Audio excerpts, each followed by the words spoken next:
یہ جو ہندوؤں کے مندروں میں بھگوان رکھے ہوئے ہیں یہ معبود نہیں ہے, یہ تو ہاتھوں سے تراشے ہوئے ہیں.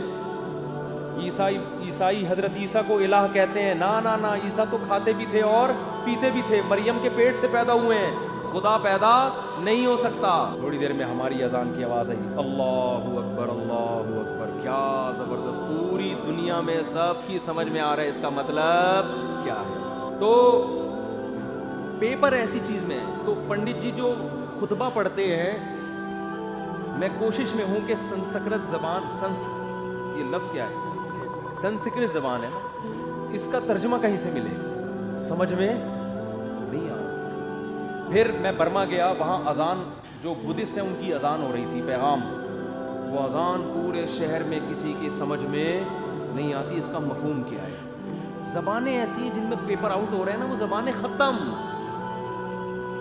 وہ فجر کی ان کی اذان ہوتی تھی فجر سے پہلے, وہ کیا بدھسٹ زبان میں وہ کر کے چل رہا ہوتا تھا. میں کہہ رہا کیا ہو رہا ہے بھائی, یہ کیا مطلب ہے. اس سے پوچھا کہہ رہے ہیں یہ ان کا جو بدھسٹ کا جو بڑا ہے نا, اس کے علاوہ کسی کو سمجھ میں نہیں آتا. میں نے کہا چلو کسی بڑے سے ملتے ہیں.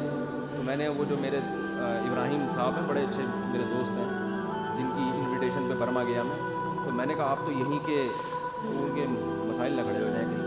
ابراہیم تو بہت سارے ہیں, کسی پہ بلی ڈال دیں گے ان کو بچا کے.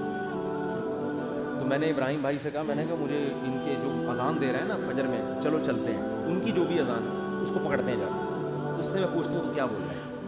انہوں نے کہا وہ ٹیپ ریکارڈ رکھا ہوا ہے, ریکارڈنگ چلتی ہے, بندہ. تھوڑی دیر میں ہماری اذان کی آواز آئی, اللہ اکبر اللہ اکبر. کیا زبردست, پوری دنیا میں سب کی سمجھ میں آ رہا ہے اس کا مطلب کیا ہے. اللہ سب سے بڑا ہے, اللہ سب سے بڑا ہے. پھر اللہ اکبر. اللہ کو اس میں اتنا مزہ آتا ہے, اللہ کہتا ہے دوبارہ کہے, ابھی سمجھ میں نہیں آیا ان کے.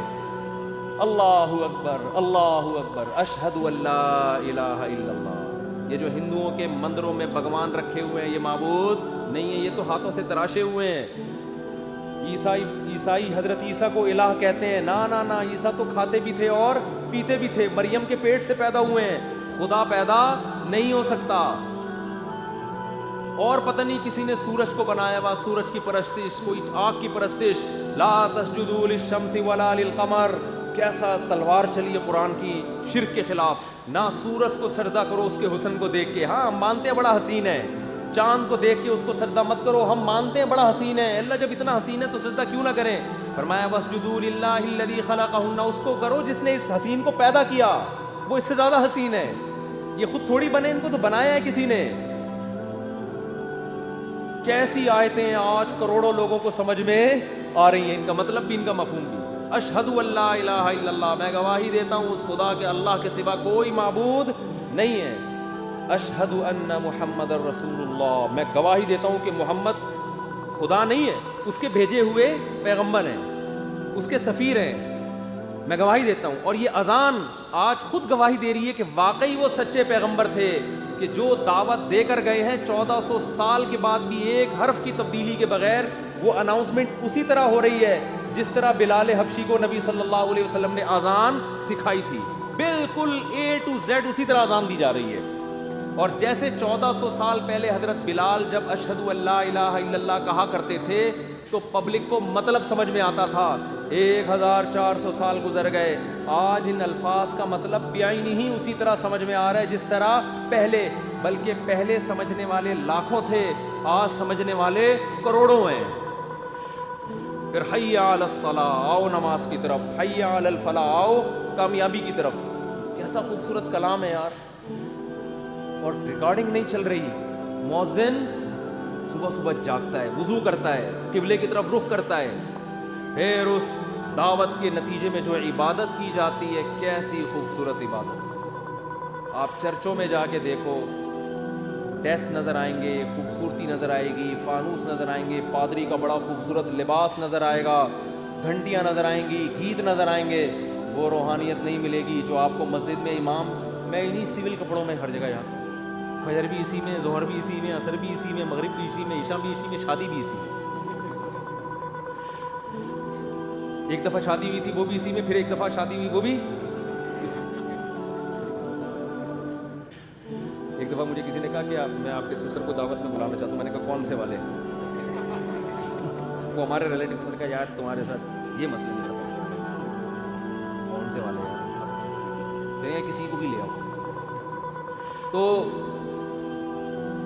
یہ تو ایسے ہی درمیان میں آ گئی تھی ایک بات. اصل موضوع یہ نہیں ہے. تو ان کے لباس دیکھو, ہمارے مذہبی رہنماؤں کے لباس وہی ہیں جو عوام کے لباس. کوئی الگ سے لباس بھائی یہ پگڑی تو تبلیغ والے بھی پہنتے ہیں نا, تو یہ بھی پہنتے ہیں. یہ کرتے شلوار تو ہمارے یہاں کلی والا, یہ تو کلی والا کرتا میں نے لوگوں سے ہی سیکھا ہے.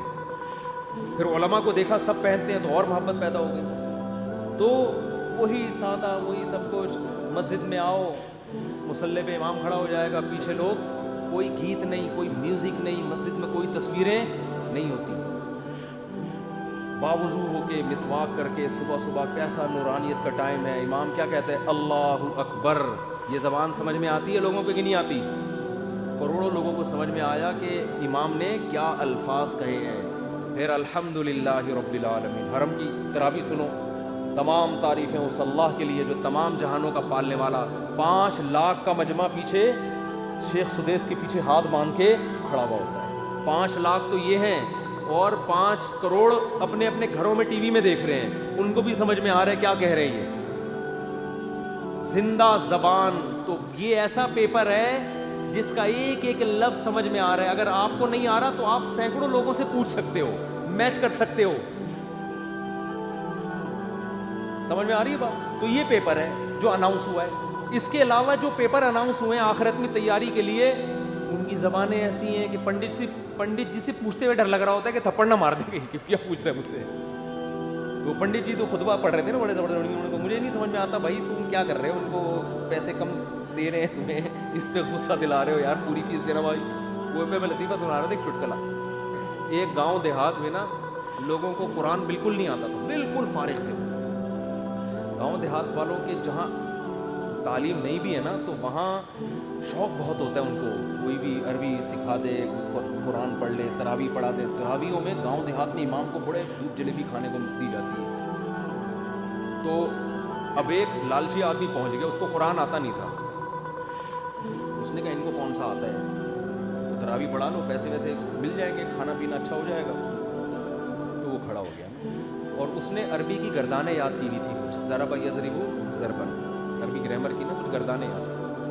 نماز میں شروع کر دی, ضربا ضربا ضرب ضرب ضربتا ضرب ضرب ضرب تما ضرب ضربتی ضرب تما ضرب ضرب ضربنا یضرب یضربان یضربون تضرب تضربان یضربون تضرب تضربان تضربون تضربین تضربان تضربان. یہ میں گردانیں سنا رہا ہوں. ضرب ضرب ضرب یضرب ضربا فضارب ضرب یضرب ضربا فذاك مضروب لم یضرب لم یضرب لا یضرب. ہم نے رٹا لگا کے یاد کی تھی, لا یضرب لا یضرب لا یضرب لا یضرب القرب یضرب تضرب یضرب یضرب والنهي عنه لا تضرب لا تضرب لا یضرب لا یضرب. الظرف منه مضرب مضربان مضربین مضارب مضرب والآلة منه مضربة مضربتان مضربتين مضارب مضربة. یہ آلہ وسطی کی ہے. پھر اس میں تفصیل اضرب و اضربان اضربون اضربین اضارب اضرب مؤنث کی ہے, ضربا ضربیان ضربین ضربیات ضرب ضریبہ. اور فعل تعجب کی ما ضربہ اضرب بھی وضربہ. یہ جو گردانیں ہیں نا ان کا میں نے 1% سنایا ہے آپ کو. اگر میں شروع ہو جاؤں نا 3 گھنٹے میں گردانیں ختم ہوں گی. جو مدرسوں میں محنت کرائی جاتی ہے طلبہ کو عربی گرامر کے لیے, ایسے رٹے لگوائے جاتے ہیں, تو یہ 1% سنائی ہوگی, بھی 99% باقی ہے. تو اس نے کیا کیا, گردانیں پڑھنا, ضربا ضربا ضرب ضرب ضرب. پیچھے پبلک تھوڑی یار بڑا پکا یاد ہے, قرآن پڑھا ہے پکا یاد ہے. ایک اتفاق سے حافظ آ گیا پیچھے, اس کو نہیں پتا تھا پیچھے ایک حافظ آ گیا. حافظ نے اس کو لقمہ دینا شروع کیا. تو یہ حافظ کو کہتا ہے اسکت, چپ ہو جا, نصف لی و نصف لک. جب تراویح کے بعد پیسے ملیں گے آدھے آدھے کر لیں گے. عربی میں چپ کر کے کھڑا ہو جائے. تو بھائی جب کسی کو زبان ہی نہ آئے تو آپ کچھ بھی پڑھ لو. تو اب ہم ہندوؤں سے پوچھتے ہیں بھائی جو آپ نکاح میں خطبہ اپنا پڑھتے ہو تھوڑا سا ترجمہ کر کے ہمیں بتا دو, یا ہمیں نہیں ہندوؤں کو ہی بتا دو, تاکہ ہندو جب شادی کرنے کے لیے آئیں ان کو پتا ہو پنڈت جی ہمیں کیا کہ. وہ بھی زبان تو ہے, بہرحال ترجمہ بھی ہوگا, گالیاں والی نہیں, تو میں مذاق کر رہا ہوں. کوئی ہندو پنڈت جی کو اس سے تکلیف ہے تو بھائی معذرت, میری تو عادت ہے, میں تو مسلمان مولاناؤں پہ بھی فٹ کر دیتا ہوں نا ایسی چیزیں, تو ہم تو اس کی عادت ہے, مقصد کسی کی توہین نہیں ہے. تو زندہ زبان ہے, 1400 سال پہلے بھی اور 1400 سال کے بعد. اتنی قدیم زبان کوئی اب تک محفوظ نہیں ہے. حتیٰ کہ ایک انگریز نے یہ بات لکھی ہے کہ اگر کوئی اپنی ریسرچ کو ہزاروں سال کے لیے محفوظ رکھنا چاہتا ہے کہ جیسے آج اگر میں کوئی کتاب لکھوں تو 1000 سال کے بعد بھی ایسے سمجھی جائے جیسے آج.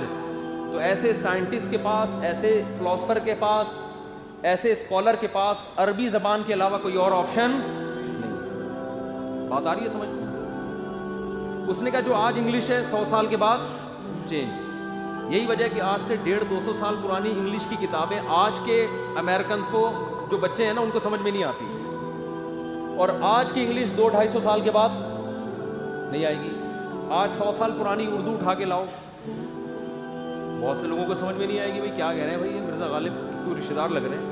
آج سے 100 سال کے بعد اردو اور زیادہ چینج ہو چکی ہوگی. عربی میں ہم جو کتابیں طلبہ کو پڑھاتے ہیں وہ شروع ہی 1200-1300 سال پرانی شروع ہوتے ہیں نصاب, بالکل ایسے سمجھ میں آتا ہے 2 اور 2 4 کی طرح. حتیٰ کہ نبی صلی اللہ علیہ وسلم کے والد اگر آج آ جائیں زندہ ہو کے اور وہ گپ شپ کریں, لوگوں سے کلام کریں, ان کی بات کو سمجھنے والے ہزاروں نہیں, لاکھوں نہیں, کروڑوں لوگ ہوں گے کہ یہ کیا کہہ رہے ہیں. لیکن اس دور میں زبان والا شخص آج آ جائے, ایک بندہ بھی آپ کو شاید نہ ملے جو اس کا مطلب سمجھ رہا ہو کہ یہ کیا بول رہا ہے. کچھ شاید کوئی یونیورسٹی میں کچھ چند اسکالرز ہوں جنہوں نے قدیم زبانوں پہ محنت کی, وہ بھی چند ایک لوگ ہوں. تو بھائی آخرت پر اگر آپ یقین کرو گے, آخرت پر مانو گے کہ آخرت ہے, تو آپ کے پاس اسلام کے علاوہ آخرت کی تیاری کرنے کے لیے اسلام کے آپشن کے علاوہ کوئی آپشن ہے ہی نہیں. کیونکہ پیپر جس زبان میں سمجھ میں آتا ہے وہ اسلام نے ہی آؤٹ کیا ہے, اور پیپر کا جو طرز تحریر ہے اور جو اس میں سوالات ہیں وہ سوالات بتا رہے ہیں کہ یہ واقعی کسی سمجھدار نے, کسی ایسی ذات نے اناؤنس کیا ہے جو پیپر بنانے کی اہل ہے. اس میں سوالات بھی متعین, جواب بھی بتا دیا, اور ایسے جوابات ہیں جو فطرت کو اپیل بھی کرتے ہیں, نیچر کو